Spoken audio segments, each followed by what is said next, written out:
May ganun pala. May ganun pala. Requirement na dumaan ka muna sa roller coaster bago ang marating sa match 1, game 1 ng AP Bren. Buti na lang, hindi tayo takot sa heights. Tama. No? Hindi, ari tayo doon. Tama, buti na lang naka-seatbelt tayo.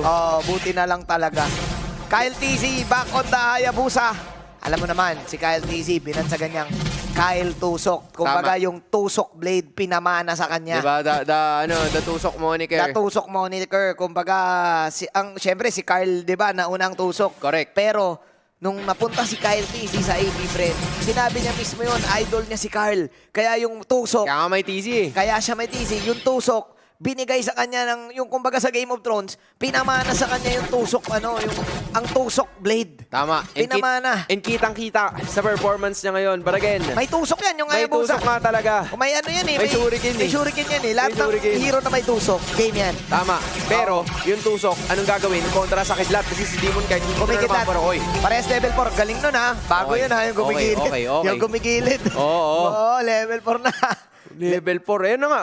Tatlo yung naka-purify sa side ng AP Brain. Oo, nahulaan natin. Guys, may mga prediction natin dyan. Maganda. Flicker si Flap. Naka-flicker talaga si Flap. Hindi talaga may iwasan yun. Kasi kung titignan mo, RSGPH, ang ganda na ng kanilang composition pagdating sa early game. Oo. Ang importante lang ay hindi sila ma-earlyhan. Kasi meron sila ng Joy, meron sila ng Brody. Ang ganda panoorin nito. Ito yung mga laban na masarap panoorin. Ito yun. Kung ikaw ay nanonood ngayon na sa bahay mo, Nood ka lang. online, i-share mo yung stream na to. I-share ko nga. O, sige. Ang ganda ng laban na to, legit. Maganda. The hype is real.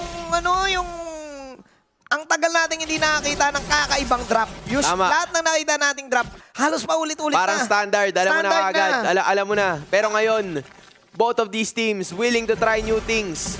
Aqua kumopya na ng Netherrealm. Yung nakapalibot. Flap, TC, and Ogwen also here. Eto na. Wala pa gaano yung jungler pero humahabol naman na si Kyle. Okay. Ano yung extra knock-up? Ginamitan na naman ng Earth Shatter. Earth Shatter coming in, sabay Ogi Shadow Kill mula dito kay Calver, makakapag-back siya, sinakaya na mapupuruan. First blood para kay Flap TC, sino makakuha ngayon ng Turtle? Uy! Mapupunta yun kay Cal TC, pero okay, Violet Queen mula kay Kira Light. Pero buhay pa rin ang kupunan ng AP Bren dahil doon sa altar, Wow. sa Shadow Realm. An attempt was made, but AP Bren got the upper hand. Nakakuha sila ng malinis na execution sa pagkakataon na yun. And especially now, RSG Philippines tried to... Here, wala tayo gaano nakita. Pero, speaking of kita na natin yun kasi boxing na naman kaagad sila. Laban na.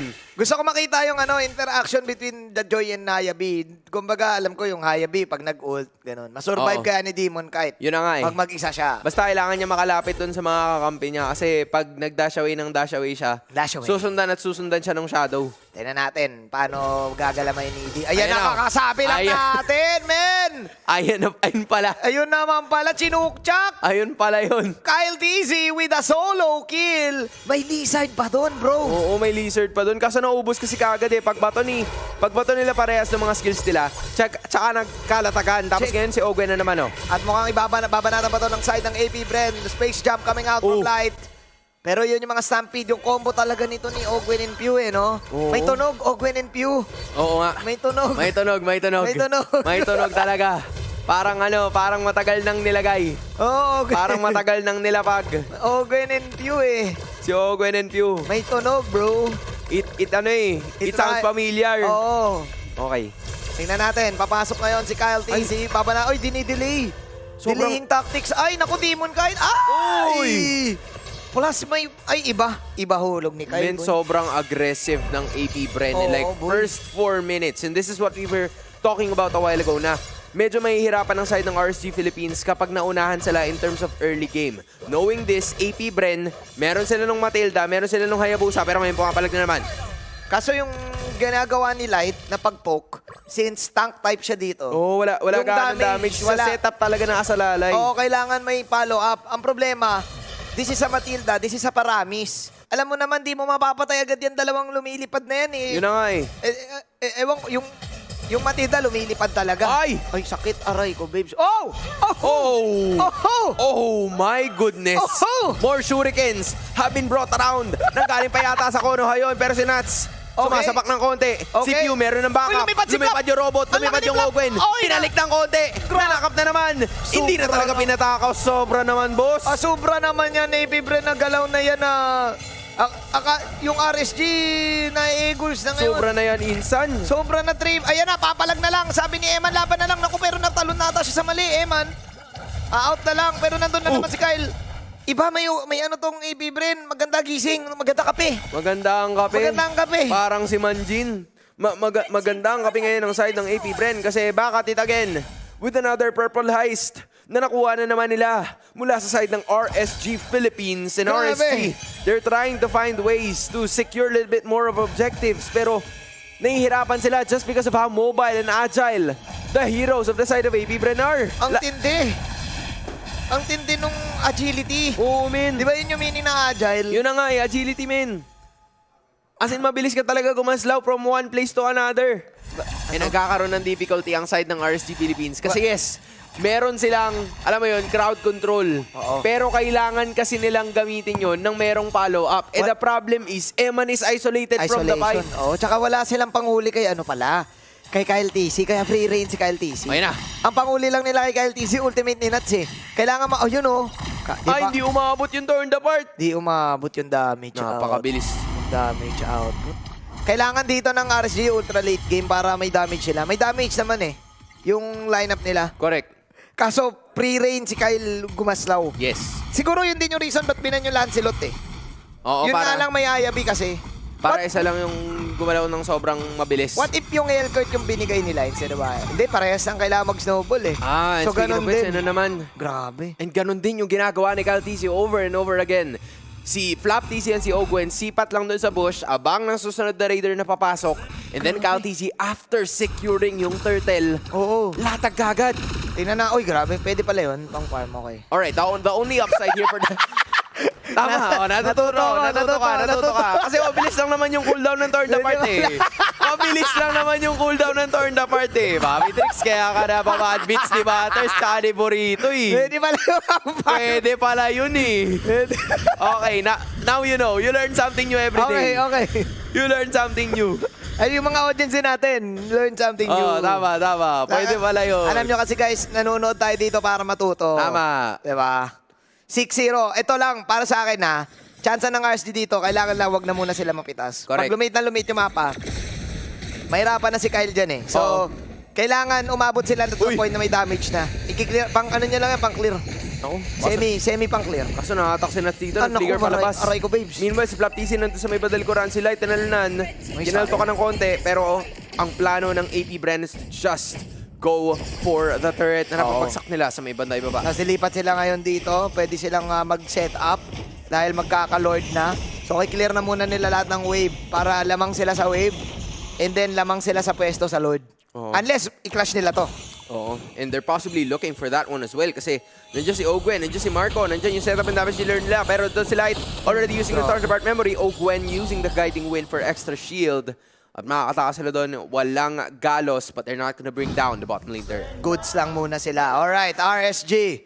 Holding the line. 5K lang ang kalamangan ng AP Bren. Ayan, yan yung kailangan ma-burst nila yan. Aray ko Ayun po! na. Oh, pero kaya pa nilang i-burst to. Medyo malayo. Ang kupunan ng RSG. Can Kyle survive Oy! this, Kyle? Nag-shadow kill! Nag-shadow kill, Kyle. Nasaan siya? Oh my, Kyle! Is Kyle and Propellant still alive? Buhay pa si Kyle at mukhang mag-aabol pa si na Flap. Hindi na. The burst is... the burst lacks. Oo. Para sa RSG, sayang yun. Oh man, kita natin kanina sila Aqua tsaka si Eman humahabol dun sa setup na ginawa nila. It was the perfect setup kasi na airborne nila, na air Kyle nila, na airtime nila si Air Kyle TC. Kasi yung problema, wala yung damage output.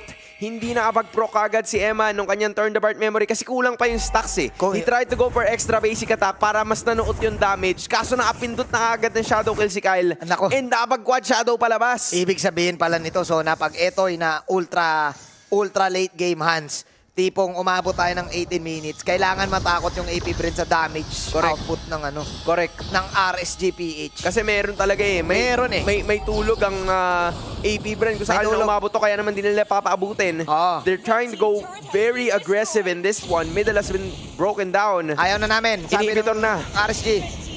Sige, dito nyo kami i-clash. Sabi ng RSG, pwede naman eh. Parang Why papalit not? naman. Why not Choknut? Why not Choknut? Why not Coconut? Ang katipan. Pero ngayon, Ang nakikita natin ay walang iba kundi ang inhibitor that's already being brought down by the side of AP Bren. RSG, hinahanap yung Lord. And the Lord will be broken down. Penalty zone na gagamitin rin. Quad Shadow. Asan si Kyle? Si Kyle ay mag-back away. One inhibitor goes down. Okay, we shall see if AP Bren can end this. Medyo mahirap nila i-end to kasi nga may threat ng penalty zone, may threat ng space jump. Yung combo na yun, napakaganda. Pwede pa nakawin dito yung altar, yung Shadow Realm. Correct. Ang kailangan ng alalahanin dito ng side ng RSG Philippines is merong 3 Purifies on the side of AP Bren. Kaya medyo nag-aalangan din pero may knock-up. Okay, Earth Shatter, ang ganda ng combo. Sabay destroy ng tower para doon kay Super Marco. Nasa bandang gitna lahat at ayaw pumasok mag-isa si Nats. Penalty zone to save everyone. Naging sacrificial lang na si Nats dito. Pero ina pa yun. Space Jump coming in. Special Migration, Violent Requiem. At yun yung combo na hinahanap na side ng RSGPH. Ito na ba ang retaliation play na wala si Kyle? Finally, mag-abol ba ngayon si Eman? Hindi na. What a catch! Mula kay Light. Pwede pala yun. Pwede Yung pala naman pala pwede yun. Flicker Pwede pala Space yun. Jam. Di ba naglatag siya, Flicker? Onto the extra knock-up. Space Jam. And yun. Oo. Hindi na nga Space Jump eh. Space Jam na. Space Jam na. Kasi nakita mo kagad, extra latag. It saved them from being one less inhibitor away. Buti na lang nahuli ni Light yun. Nahuli ni Light. Best possible person. Kyle TZ na ngayon ay 4-1-2 na. So at least that shutdown gold going onto the side of RSG Philippines. But still, we can't be distracted from the fact na halos 9 or 9 to 10k na ang kalamangan ngayon ng AP Bren. Si Aqua nakakuha nun. So shooted down si Kyle nun. So anong item ngayon ang gagamitin ni Aqua doon sa gold na nakuha niya? Kasi shooted eh. Oo. Shooted down eh. Yun na nga, na-shoot down siya eh. Shutted down. Tama. Shutted down. Na-shoot down, pwede pa rin. Na-shoot down eh. Na-shoot down. Kumbaga block by James eh. Block by James. Block by James. Ibig sabihin, respect na damage talaga dito ang AP Bren. Respect na Netherrealm kuha. Correct. Pwede kasing kuhain eh. Tapos laban ulit. Correct. And yun yung ginawa ni Aqua kanina kaya medyo nakapag-stay sila doon sa laban. Yes, nakakuha si Demon Kite and it looks like they're not gonna be contesting this one. Pero napansin natin kanina that they have the setup, they have the wave clear. The problem is yung gap ng gold. Masyadong maraming items, masyadong maatina yung damage output ng AP Bren. Kaya ata tapusin, boy. Inaabol nila si Light. Habulin nila si Light. Ay, Habulin ilalaban si Light. nila. Okay. Okay, nag-smoke out. Nag-conceal si Smoke out Light. si Light para makawala. Grabe naman, pwede pala yun. Pwede nga talaga yun. Ang dami palang pwede, no? Oo, Pwede dami pala yung mga ganong palag moves, yun. no? Pero ngayon, inuunahan na nila. Bago pa dumating yung Lord, kailangan mapabagsak na natin itong inhibitor, pero mukhang hindi yun mangyayari. Tiwala lang ang RSG sa isa't isa. Mangsacycle lang yan si Ogwin eh. May paramis din Oh, kasi. ayun na yung paramis. Nakopya na ni Aqua. Super Marco now at level 15. We shall see, can AP Bren end this right here, right now? Demon Kite nasa bandang top lane. Demon Kite, mapapa-out na lang sa kanyang mga dash. Quad Shadow coming in. Kalahati ang buhay ng base. AP wala si Kyle. Bren will get game number 1. Dominating game para sa AP Bren.